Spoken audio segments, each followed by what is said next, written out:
Shepard.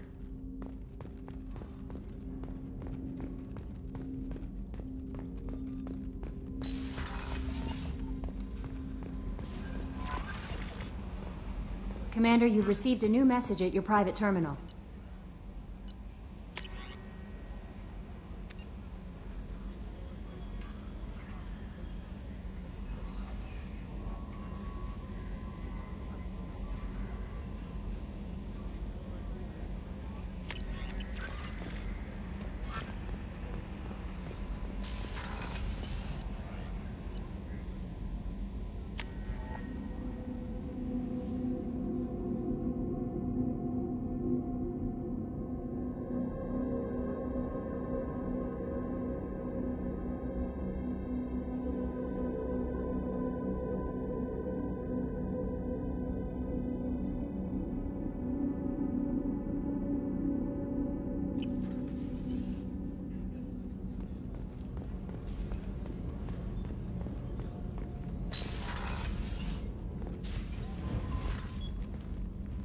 Morinth haunted my dreams and waking hours equally.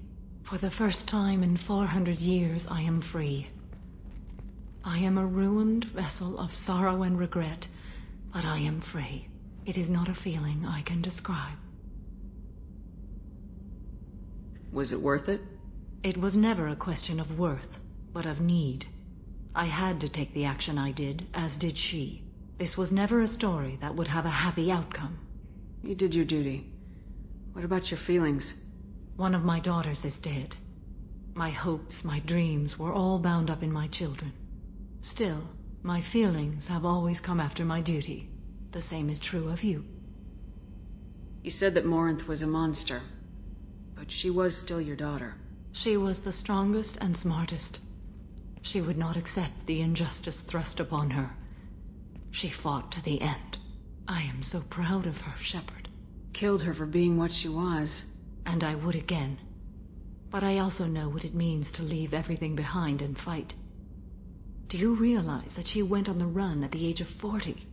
I do not know human years well, but it is very young for Asari.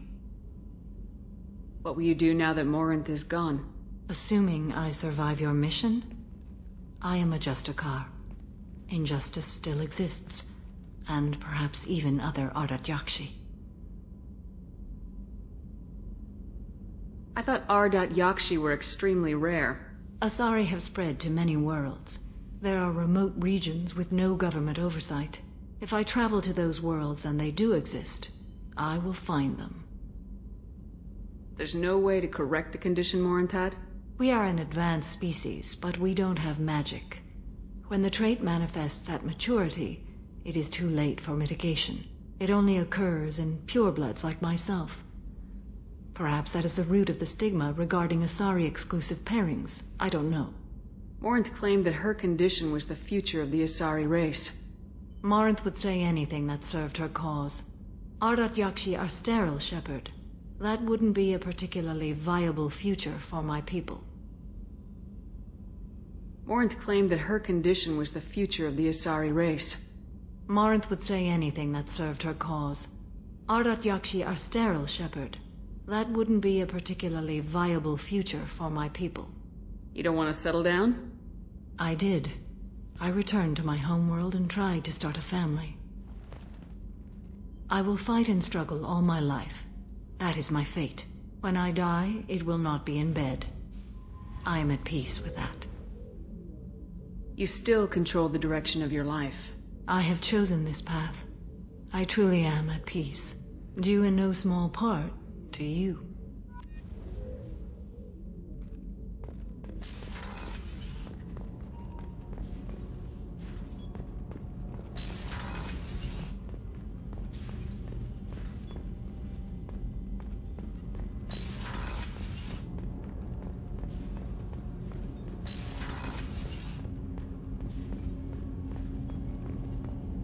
Do you need something? Have a few minutes to talk? If you wish. The last time we talked, you started speaking about a past event as if you were watching it. Drell have perfect memories. We can relive any moment in our lives with perfect clarity. It's difficult to control at times. Some of us disappear into, let's call it solipsism. What do you mean, solipsism? When a memory feels as real as life, it's as valid as life. Thinking about a moment brings back the smell of cut grass, the warmth of another's hand on yours, the taste of another's tongue in your mouth. Wouldn't you rather lose yourself in such a memory than spend the night alone, staring at walls of metal and plastic?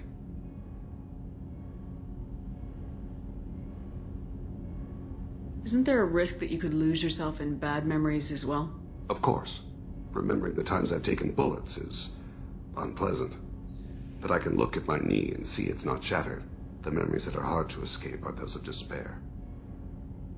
You can remember everything that happened in your life? Nearly. I expect if we remembered the birth trauma, we'd never recover from it. You can relive every assassination you've ever made? In perfect detail. Every mistake I made. Every target's last breath. You don't seem to feel guilty. Why should I?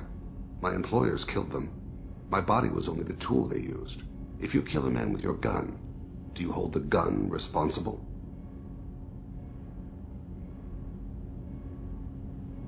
Your body doesn't make the decision to shoot, your mind does.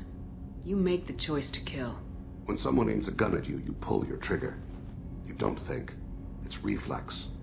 Any combat training conditions the body's reflexes. My training was very thorough. Drell minds are different from humans. We see our body as a vessel, and accept that it is not always under our control. So if I shot you dead right now, a Drell court wouldn't convict me? You'd be guilty because you chose to shoot me.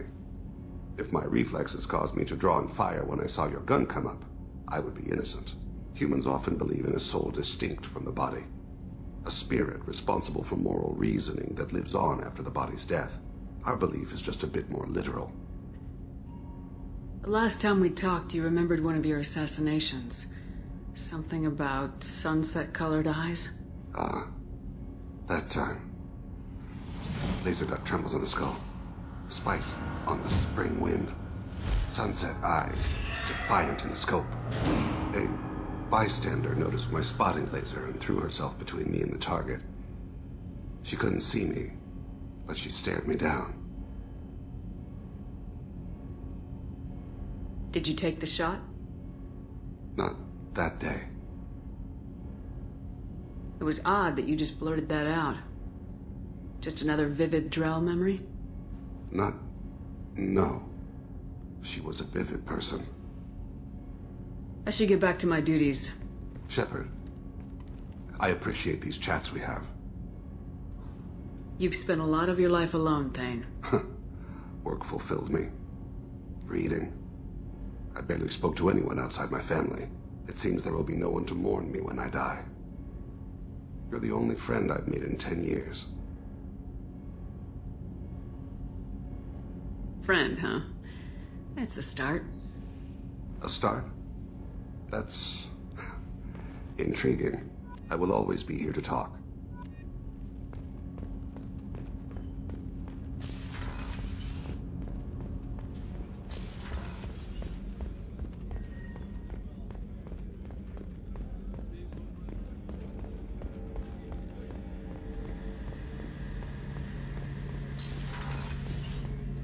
Shepard, need me for something?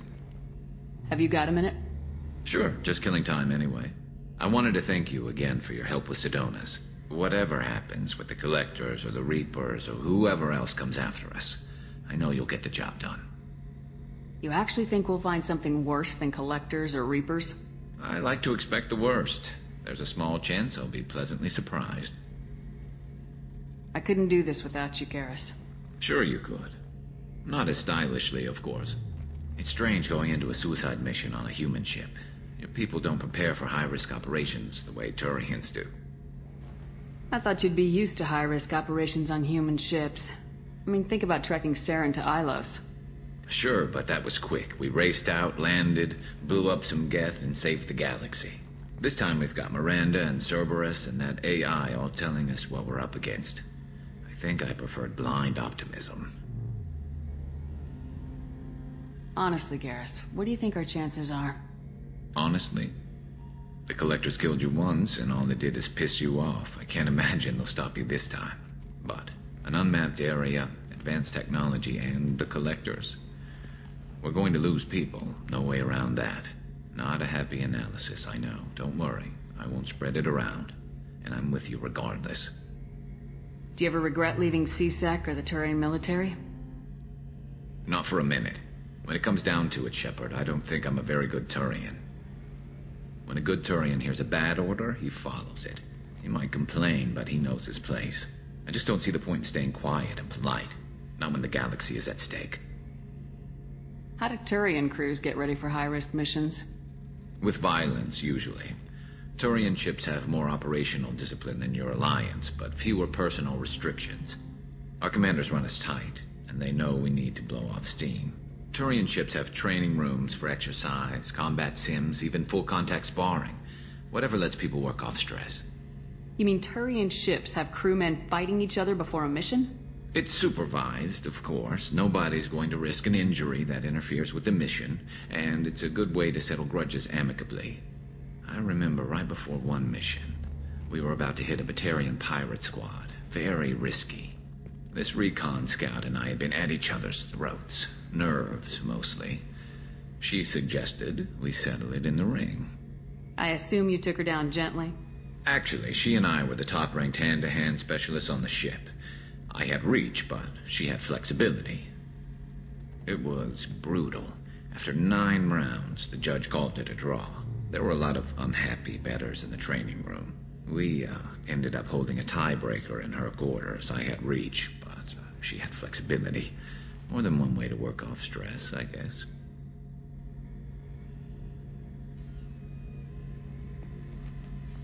It sounds like you're carrying some tension. Maybe I could help you get rid of it. I didn't think you'd feel like sparring, Commander. What if we skipped right to the tiebreaker? We could test your reach and my flexibility.